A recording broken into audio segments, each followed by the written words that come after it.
Hey everyone, after my last video where I created the most toxic man imaginable and used them to kill God, I decided that we should do something more wholesome this time around. Pixel Piracy is a fun little game that recently had quite a few updates happen to it. One of these updates included the addition of orphans. So, I thought the best thing that we could do is adopt some of these kids and get enough money to send them to college. And I think that the best captain we could have for this would be Captain Rogers, as he loves children and always did his best to educate them on being good, kind-hearted people. And what else would I name this world other than the neighborhood? So what do we think about the neighborhood? Well, it's the neighborhood, so it's obvious that a fascinating and intriguing assortment of inhabitants roam the land. And what recently happened? Well, I'll tell you. Mr. Rogers had his sneakers stolen. And once King Friday was told of this, his army began to terrorize everyone, causing several fights to break out that tore the people of Make-Believe apart, and was likely the cause of all these orphans. Now, what do we think of our father? Well, clearly he was a lazy alcoholic, known as Hork.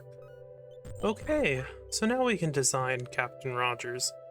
So I made him look as much like Captain Rogers as you can get, except a little younger, in his prime, and just a bit more handsome.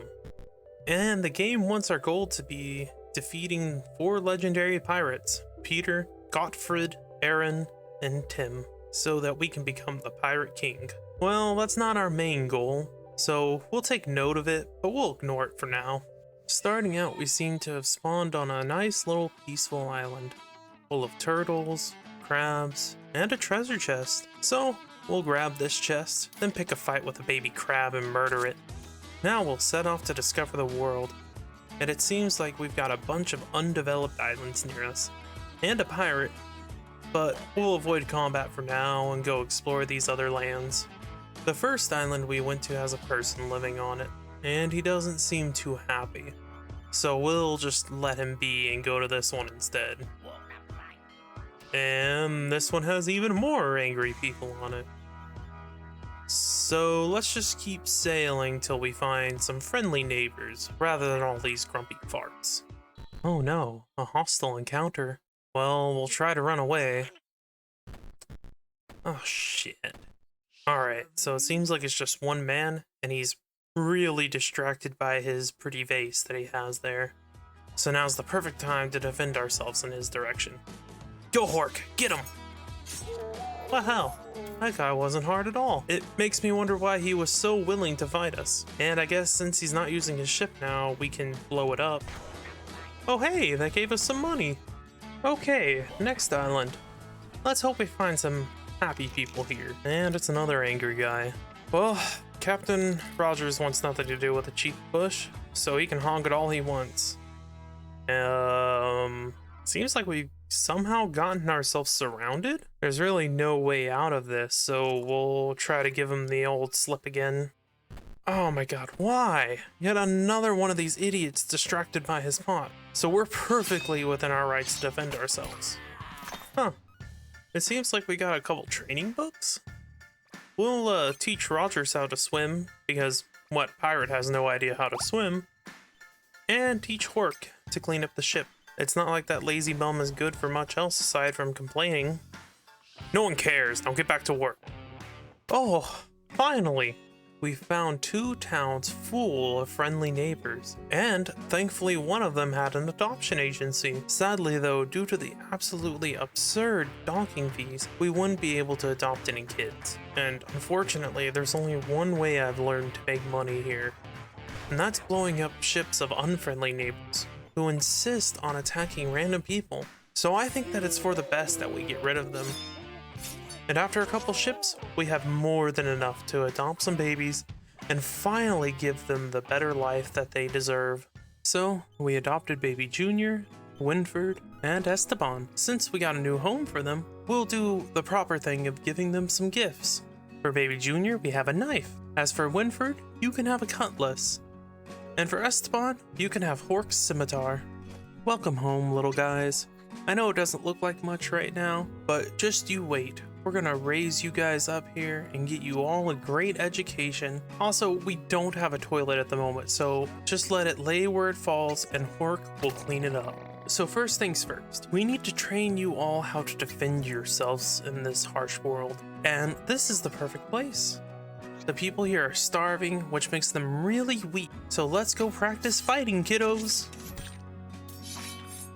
Oh no, baby Esteban, why? See kids, this is why you have to be strong in this world. They'll kill you if they get the chance. Alright, Junior and Winford, this should be easier. It's a 4v1, he doesn't stand a chance. Well done, kids.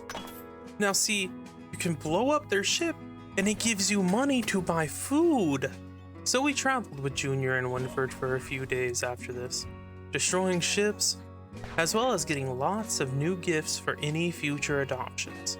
And by the time we returned to town, we were able to adopt 5 more babies. Steven, Phil, Pedro, and Craig. To be honest, I kind of forgot Second Phil's original name. Regardless though, we gave them all their gifts and set out to continue exploring the world. Sadly, it does seem like our home is getting a little cramped, and we're running low on food. So we need to start fighting bigger ships to get more money. We took down several large ships, as well as getting rid of a couple of mouths we had to feed. Unfortunately, the survivors were complaining about their scurvy, so we had to head back to town. Once we got there though, we had enough money for 3 new babies, who we armed with hammers and rocks. Now you see kids, these barrels here, they give us more money when we blow up a ship. So we're going to expand our ship so we can get more of these on here.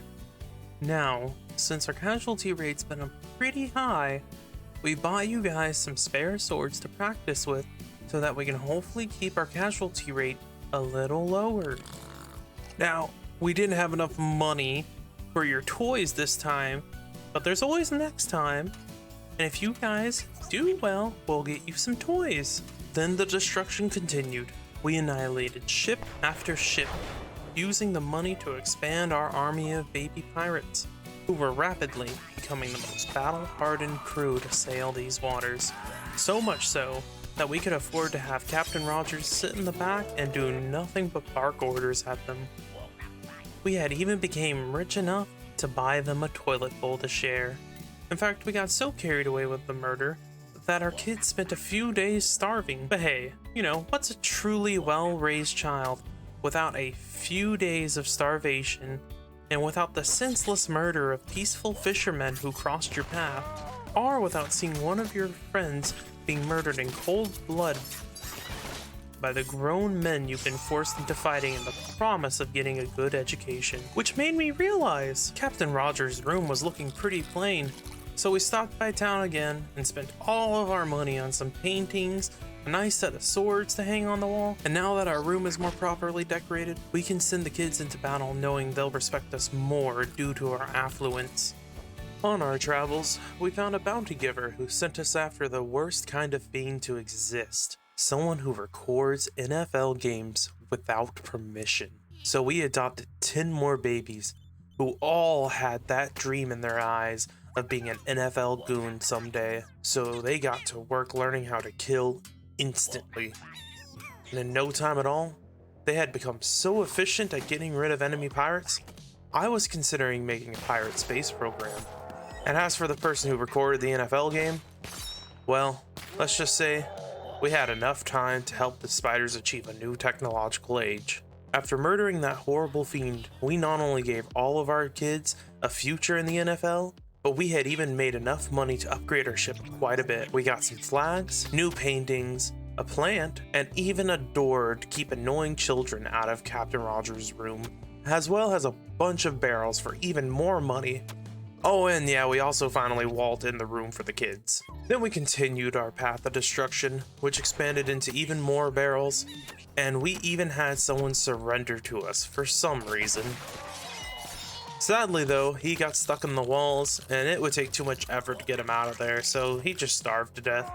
But soon after, we had taught little baby Junior, Winford, and Pedro how to be doctors, and let them start practicing on all of the other severely wounded infants, which made me feel like maybe our pirate ship was much more than just a pirate ship. Hey, Chris, how's that college fundraiser going? Huh? It was a home for Captain Rogers, where he had every amenity served. All he had to do was just sit in his bedroom and yell at little kids all day. So I doubled the size of his bedroom and gave him enough space for all of his artwork and Rome, which Frederick seemed to start having a lot of issues with. He tried to stay on one of the corpse ships that used to be filled with people who were probably parents, or maybe we had just murdered his real parents who gave him up. I don't know. I really didn't listen to what he was crying about. I just yoinked him out of the floorboards and told him to get back on the ship. Our Captain Rogers would show him what a real unfriendly neighbor was like. And after a healthy amount of childhood trauma, we had amassed a massive sum of barrels that increased our plundering gains by at least 200%. Unfortunately, we ran into an issue. Our enemies were so sure that they could not defeat our babies in a fair fight that they started firing cannonballs at them, which actually didn't really affect us that much until one of them went full-blown kamikaze on us. So I did what was necessary to defend our home. I added a massive wall to the front of it, which would hopefully catch every single cannonball shot at us. Then I added several cannons of our own, which we trained our children to use by letting them practice on some fishermen. To great efficiency, might I add, which made us an even more terrifying force. We didn't even have to step foot on our enemy ship to wipe out all resistance and blow it up to fuel our never-ending desire for wealth. Though, it was at this point that Hork started having some issues. We had accumulated so many babies, and the ship had become so complex that he couldn't keep the place clean, which caused a bad case of roundworm infection to spread amongst the kids. And antiparasitics are only 10 gold a pop, which isn't that much, but you have to buy them from the local witch. And what example would we be teaching the kids by relying on a witch to cure their roundworm? So we did the only proper thing, which was to take them to church. In church we trust, in the Holy Mother we believe. Are you a believer? Do you think that we can find salvation and peace? We are looking for generous donations. Would you be kind and donate? Pay a prayer feed and the Pope will buff your crew with a powerful prayer that will constipate your crew. One prayer lasts 6 world map sales, and you can stack prayers. Safe and clean travels. Well, with that kind of deal, we're going to give you every dime. And with that, our crew won't have to deal with the roundworm for 20 more map trips. I guess those buffs stop stacking after a while. Oh well, at least with that, no one can deny that Captain Rogers is the most pious captain to sail the seas. Since none of the babies were pooping anymore, it seems like we finally have outgrown our need for old Hork. So we paid a visit to the witch and bought him a big old bottle of arsenic, and tricked him into thinking it was a fancy bottle of rum. Hey, now he's like one of those mermaids they keep on the front of pirate ships. Finally, it seems like everything on the ship is really coming together. And we had taken the time to bolster our cannon capacity, so much so that we had to get a lot of balls.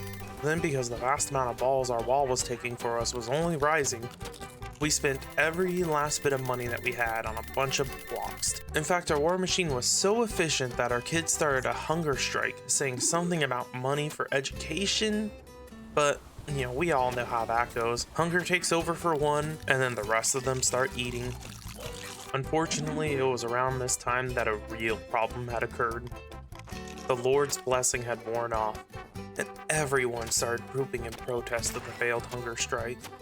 Right as we were near our first legendary pirate 2, the Might of the Innocents. Well, despite poop being everywhere, this is going to be a great first battle, because we had already experienced the loss of innocence with this group of roundworm-infected murderers.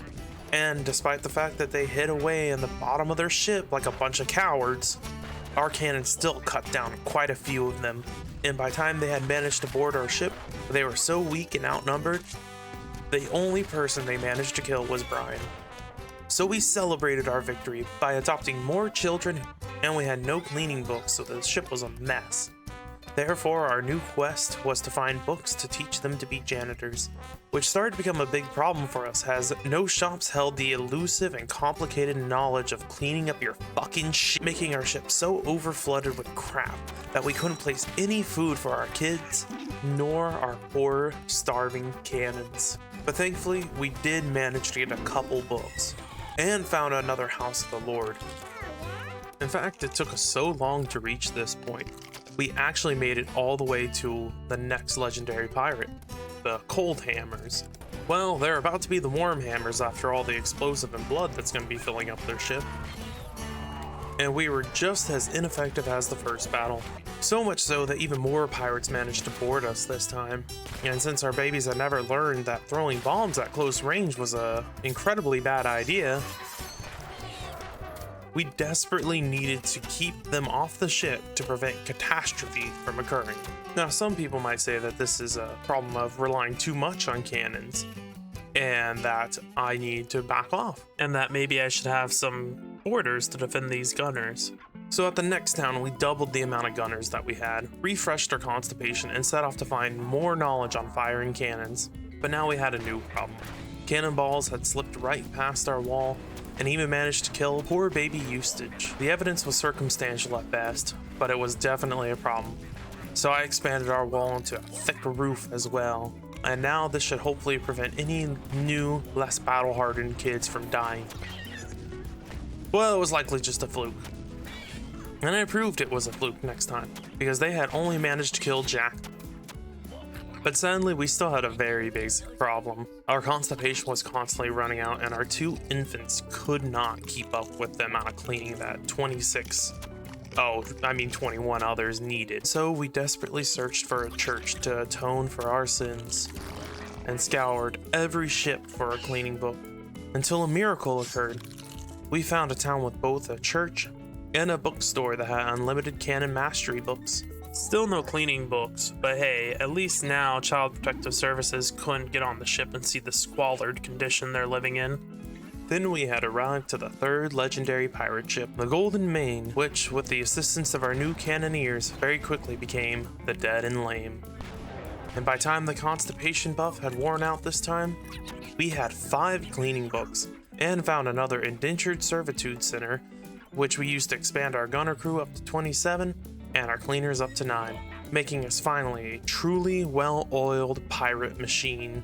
So I decided that now was the time to give us our very own flag, a pacifier covered in blood. Now it's time for the final legendary pirate ship. The Swarm of the Badger is about to face the Swarm of the Roger.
How does it feel to be the most badass pirate from here to Torquejua? That is, to have taken on 4 legendary pirate captains and lived to tell the tale. I bet it feels pretty sweet. Taverns across the land sing shanties in your name. Sailors in every port know they can either join you or be crushed under your boot. Your treasury overflows with gold and valuables. I bet it's also pretty lonely at the top, with this corner of the world bowing to your might. What will you do next? Continue your plunderous ways until there's nothing left to plunder? Build the biggest pirate ship the world has ever seen? Or perhaps retire to a deserted island with a hammock and a bottle of the finest rum? That's up to you, Captain. Well, I know exactly what we're going to do. It's a goal we've been avoiding for quite a while, but we finally have enough money to do it. Take it away, Mr. Rogers. Yo, Mr. Rogers in this house. I'm about to show all you aspiring pirate legends what a real one's house looks like. So I gave my old captain's room to the kiddos. That way, they had a bit more room for their food. Then here I got my intimidation room where I negotiate surrender. I'm in peace with other pirates. And right next to that, I have the dueling room where I murder pirates that don't surrender to me. Then I have my room devoted to the great cabbage god.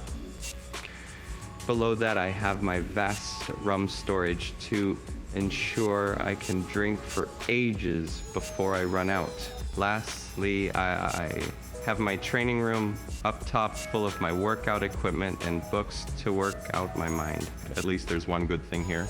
And outside I have a beautiful patio with my favorite plant and my own snacks that no greedy little kids can get. And at the very top of this ladder I have my throne. Okay, who the fuck wrote this? Where is he? It was him. What the hell is wrong with you? No, it wasn't me, Mr. Rogers. No, I didn't do it. Why are you using my name for this monster? I'm sorry, I thought All it right, was folks. funny. And with that, Take this. the and last that. goal has been reached. And it was worth every cent. Thank you for watching. No, Mr. Rogers, not that. Friendly neighbor overdrive. Ah!